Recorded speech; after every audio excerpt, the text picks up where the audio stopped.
Olá, pessoal, tudo bem? Bom, então, continuando o exercício a letra H da atividade 2, eu vou mostrar para vocês agora como que faz o gráfico do momento fletor, tá certo? Então, eu passei a viga limpo, tá? Passei a original, que foi passada no exercício. Depois, passei a limpo aqui também, né? Transformando aí a carga distribuída em carga pontual. E também colocando aí as reações de apoio que nós encontramos lá no outro vídeo, certo? Coloquei aqui todas as distâncias, né, que a gente vai precisar. E aí, o que que eu vou fazer para fazer o gráfico do momento fletor?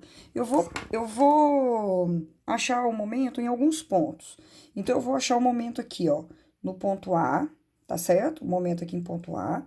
Eu vou achar o momento aqui no ponto C. Chamei de C. Quem que é o C? É a correspondente da carga distribuída daqui de cima, tá certo? Eu vou chamar de C. Eu vou ter aqui o D, ponto D, chamei de C e de D, que é justamente onde eu tenho o carregamento pontual de 8 kN, tá? Aí depois eu tenho o ponto B, que é a reação em B, e eu tenho aqui a carga correspondente daquela triangular ali de cima, que é 24 kN, aplicada aí a 1 metro do apoio B, certo? E aí agora eu vou achar o momento em cima de cada um desses pontos aqui. Então, vamos lá, ó. Momento em A pela esquerda. Eu posso calcular o momento ou pela esquerda ou pela direita, tá certo? O resultado dá o mesmo, só que se eu prestar atenção aqui, se eu calcular o momento pela esquerda, eu vou ter só essa carga aqui. Se eu for calcular o momento pela direita, eu vou ter uma, duas, três, quatro. Tá vendo? Mais a distribuída. Então, dá muito mais trabalho. Então, eu vou sempre para o lugar onde eu tenho menos cargas, tá? Menos carregamento, tá certo? Então, vamos lá. Quem que provoca o momento no ar? Lembrando que a gente vai considerar o anti-horário negativo e o horário positivo, tá certo? Então, se eu fixar aqui o ponto A, esse carregamento de 24 aqui, ó, ele vai fazer que a minha viga gire no sentido anti-horário. Eu tô considerando negativo. Então, menos 24, a distância até o apoio é de 1. Então, o momento em A é de menos 24 kN, certo? Beleza, guarda esse valor, vamos achar um momento aqui nesse ponto que eu considerei como sendo o ponto C. Quem provoca momento aqui nesse ponto C? O 24, certo? No sentido anti-horário negativo, só que agora ele vai estar, ó, a uma distância de quanto? Ó, 1 mais 4,5 até o meu ponto C. Então, uma distância de 5,5, certo? Quem mais provoca momento aqui no ponto C? Pela esquerda. O RA, né? Só que ele vai girar minha viga no sentido horário, então vai ser positivo.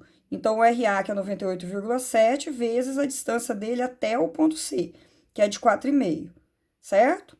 Só que além desses dois carregamentos, eu tenho, olha, aqui, esse pedacinho aqui de carga distribuída, tá vendo? Eu preciso considerar. Então, como que eu vou considerar o momento aqui? Nesse pedacinho, vamos achar correspondente. Então, vai ser 16, né, que é o carregamento, vezes esse pedacinho, que é 4,5, vezes 4,5, só que ele é aplicado na metade do vão. Então, vezes a distância que vai da metade do 4,5 até o ponto C, tá certo? Então, por isso que é menos 16 vezes 4,5, que é o quê? Né, o pontual, vezes a distância dele até o ponto C, que é 4,5 dividido por 2, tá? Fazendo toda essa conta, certo? Eu chego num momento de 150,15 quilonewtons. O momento é quilonewtons metro, não tem essa barra aqui não, tá? Tira isso aqui, não é quilonewtons por metro, é quilonewtons metro. Quilonewtons metro, tá? Beleza. Agora vamos lá para o ponto D. Quem provoca o momento aqui no ponto D? Eu posso fazer pela esquerda ou eu posso fazer pela direita. Se eu fizer pela esquerda, eu vou ter 1, 2, 3, mais o distribuído 4. Se eu fizer pela direita, eu vou ter o 24, vou ter o B e vou ter só esse pedacinho aqui, tá? Então, eu vou fazer pela direita. Por isso que eu coloquei aqui, ó, o momento no ponto D pela direita. A esquerda a gente coloca menos, pela direita a gente coloca mais.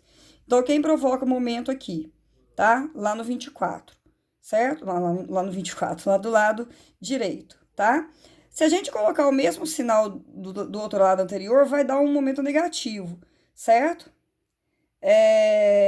Aí vai provar pra gente que o nosso sinal não tá certo, tá? Então, Quando a gente fizer pelo outro lado, a gente vai considerar, eu tô aqui no ponto B, ó, ele vai girar minha viga no sentido horário, então eu vou considerar o contrário do que eu tava considerando do lado direito, tá certo? Então vai ser negativo. 24, a distância desse ponto, desse 24 até o ponto D, vai ser 3 mais 1, 4, por isso que é 4 aqui, tá? O D vai girar no sentido anti-horário, só que agora tem que ser positivo. Então, vai dar o 101,3, que foi a reação que a gente encontrou, vezes a distância dele até o ponto D, que vai ser 3, tá? Agora, essa distribuída aqui, ó, esse pedacinho aqui de distribuída, que vai ser quem? Vai ser o 16 vezes esse pedacinho que é 3, só que ela é aplicada na metade do vão. Então, vezes 3 dividido por 2, tá? Por isso que dá esse 3 sobre 2 aqui, certo? Se eu fizer essa conta todinha aqui, vai dar 135,9, ou aproximadamente 136 kNm. Beleza. E aí, por fim, eu acho quem provoca momento aqui em cima do ponto B, que vai ser o 24, né? No caso, ao contrário, tá rodando, rotacionando no sentido horário, vai ser menos 24, vezes a distância dele, que vai ser 1 também, e eu tenho aí um momento de menos 24, tá certo? Beleza, aí agora eu vou lá no meu diagrama, né? Vou passar meu diagrama limpo, vou marcar as reações que eu tenho, tá? E de acordo com com essa simplificação que a gente tem, a gente vai montar aqui o nosso diagrama de momento fletor. Então, lá em cima do ponto A, eu tenho menos 24. Lembrando que no momento fletor, negativo é para cima e positivo é para baixo. Então, eu vou ter menos 24 aqui para cima, certo? Depois, lá no ponto C, que corresponde exatamente a essa distância aqui, ó, tá vendo? Eu vou ter um momento máximo, tá vendo? Ó, de 150,15. Eu arredondei aqui para 150,2, tá? Mas ele vai estar exatamente aqui a 4,5 metros, certo? Depois, em cima dessa carga pontual aqui em cima, ó, tá? Aí eu vou ter esse outro momento que eu calculei aqui na parte de cima, que foi um momento em D. Tá vendo? O momento em D corresponde aqui ao carregamento de 8, tá certo?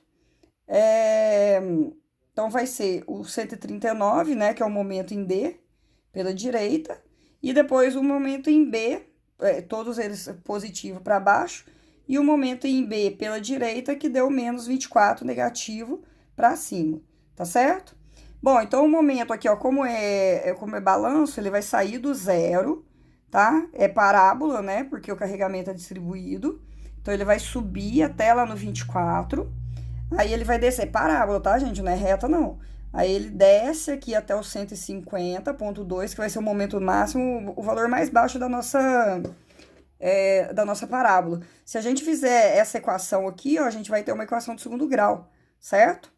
Beleza, só que aí ele passa aqui pelo 139,5, tá? E vai lá em cima no momento negativo aqui de 24, tá? E volta para o extremo em zero, porque é balanço, certo?